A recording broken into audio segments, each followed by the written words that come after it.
ilihim sa publiko na marami ng pinagdaanan si Bea sa kanyang personal na buhay.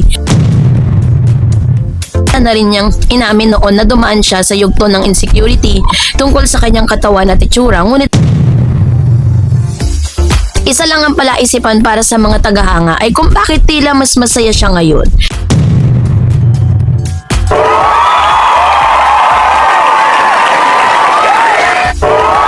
Miss Bea Alonzo, abay may good news at napakagandang news na inihatid sa publiko matapos siyang mamataan na nag-post sa kanyang IG stories. Ang lahat ng yan about Miss Bea.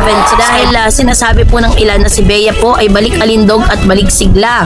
So ano nga bang mga tanong sa likod ng bagong yugto ng kanyang buhay? Sabi po ng balita ng Abante Tonight, it was posted June 10, 2026 na freshness galore ang beauty ni Bea Alonzo na bumisita na kasi ulit si Bea sa kanyang favorite beauty clinic. Dahil dyan, balik alindog ang muka at kaseksihan ni Bea. Although wala pa rin namang kupas ang ganda niya, yes, walang makikitang bakas ng pagdurusa sa mukha ni Bea sa kabila ng kanyang pinagdadaanang kontrobersya. Pero, syempre, ilang linggo rin na nagtitaping ang aktres ng serye na Whispers from Heaven.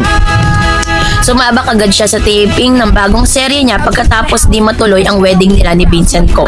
Sa good thing is life still goes on with Bea. Visible na ulit siya sa public and online. Sunod-sunod na ang post sa Instagram ng aktres. At marami nga ang pumuri sa ganda at kaseksihan ni Bea sa social media. So damn attractive. Mukhang 20s lang. Sobrang nipis. Bakit sobrang pumayat? Single na ulit? Bakit pag pumayat single, tas pag tumaba, sasabihin buntis? Oo nga naman.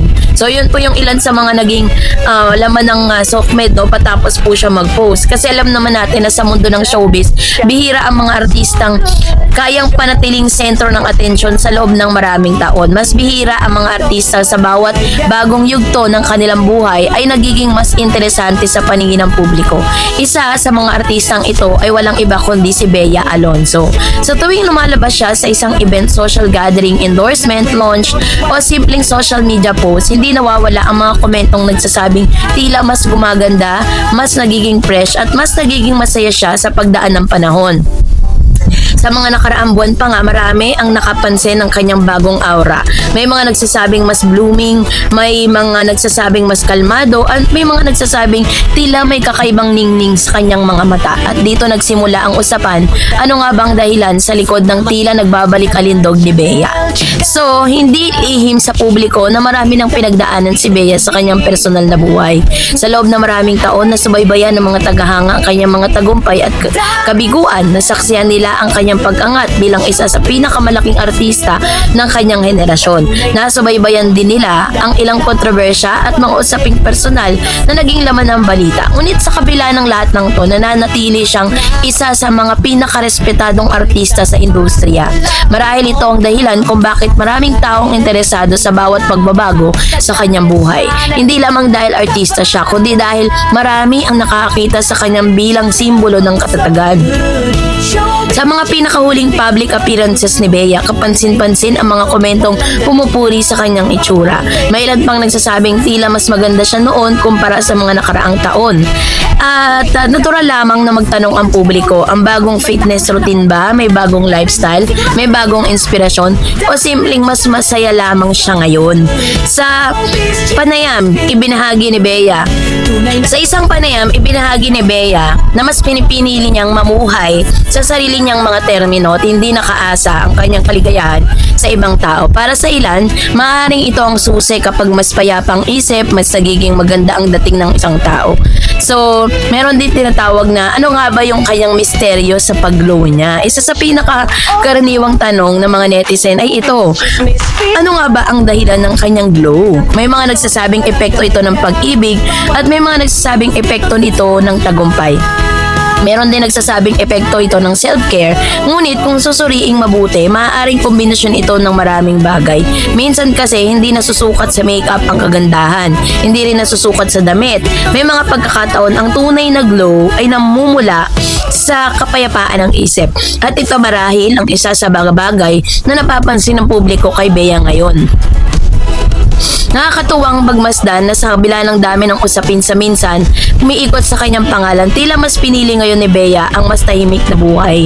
Hindi na siya madalas sumagot sa mga bawat kontrobersya, hindi na rin siya gaanong nakikisawsaw sa mga intriga.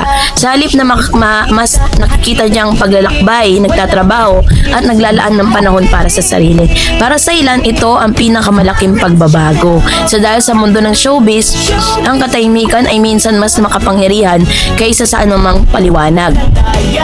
May isang bagay na paulit-ulit na napapansin ng mga tagahanga, mas kumpiyansa si Bea ngayon.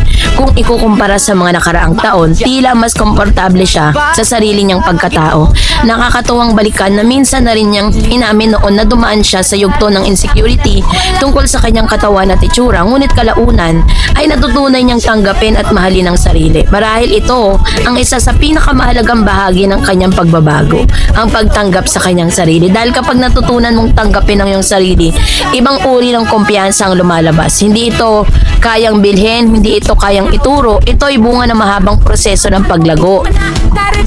Isa lang ang palaisipan para sa mga tagahanga ay kung bakit tila mas masaya siya ngayon. May mga netizen na nagsasabing mas relax ang kanyang aura, may ilan din nagsasabing parang mas magaan yung kanyang pakikitungo sa publiko. Ngunit gaya ng maraming bagay sa buhay ng mga artista, tanging si Bea lamang ang tunay na nakakaalam ng buong kwento. Maaaring bahagi ito ng kanyang personal na buhay or maaaring bahagi nito ang kanyang career. Maaaring bunga rin ito ng kanyang maturity bilang isang tao. Sa bawat yugto ng buhay, may mga panahon kailangan nating magsimula muli. Minsan, mula sa isang heartbreaks, mula sa isang pagkatalo, minsan mula sa isang pagkadismay, at minsan mula lamang sa simpleng desisyon na piliing maging masaya. No, maraming tagahanga ang naniniwalang ito ang kasalukuyang yugto ni Bea. Hindi siya bumabalik sa dati, bagkus nagiging mas mahusay siyang version ng kanyang sarili. So, ito marahil ang dahilan kung bakit patuloy na pinag-uusapan si Bea Alonzo. Hindi dahil may malaking skandalo, hindi dahil may kontrobersya, kundi dahil may isang tanong na hindi pa direktang nasasagot. Ano ang tunay na dahilan ng kanyang pagbabago? Sa bawat larawan niya online, may mga taong naghahanap ng sagot. Sa bawat event na kanyang dinadaluhan, may mga matang na nagmamasid. Sa bawat ngiti, may mga taong nagtatanong kung ano nga bang pinagmulan nito. At marahil yon ang pinakamalaking misteryo. Hindi ang kanyang relasyon, hindi ang kanyang career, hindi ang kanyang proyekto, kundi ang simpleng tanong, paano nagagawa ng isang tao na manatiling matatag sa kabila ng lahat ng pinagdadaanan? So hanggang ngayon maaaring walang eksaktong sagot. Ngunit kung pagbabatayan ang kanyang mga kilos, tila may isang bagay na malinaw. Ang tunay na balik-alindog ay hindi lamang tungkol sa pisikal na anyo. Ito ay tungkol sa muling pagbangon, muling pagmamahal sa sarili, at muling pagtuklas kung sino ka kapag wala nang kailangan patunayan sa iba.